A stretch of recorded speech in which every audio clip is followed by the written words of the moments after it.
Forget about that stuff in a can. Today, in less than 3 minutes, I'm going to show you how to make maple walnut cranberry sauce. And not only is it easy, it's super delicious. Okay, first things first are the cranberries. They are the star of the show. They come in 12-ounce bags. I'm using about a half a bag or 6 ounces. Next, half a cup orange juice, quarter cup maple syrup,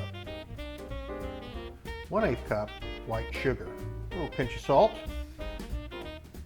1/8 cup cabernet sauvignon, a tablespoon of orange zest, a tablespoon of fresh grated ginger, and finally a cinnamon stick.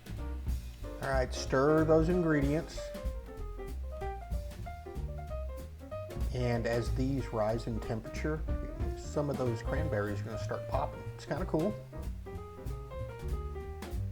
There's a little later look what it looks right before it's done.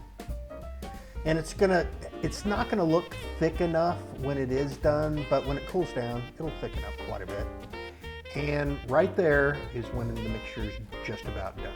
So when you set that aside to cool, get about half a cup of rough chopped walnuts, put them straight in the pan, and you'll know they're done over medium-high heat again when they turn a little different, a little darker color. Time to incorporate the walnuts into the mixture.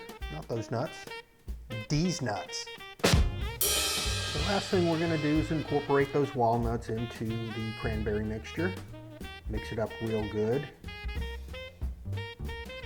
Last thing we're gonna do is take out that cinnamon stick and go find the vessel you're gonna put this in the refrigerator.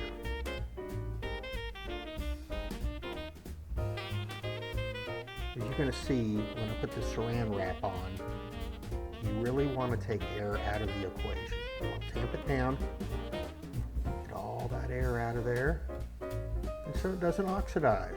It stays fresher. You could have this in your refrigerator up to a week, no problem.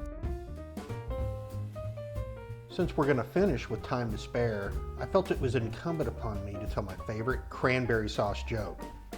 Why did the cranberry sauce cross the road? To get to the other sides. Get it? Other sides. And since Thanksgiving is 2 days away, I wanted to put this cranberry sauce to some practical use. Made a little turkey sandwich before I'm thoroughly sick of turkey. And I gotta say, it was delicious. Until next time, take care.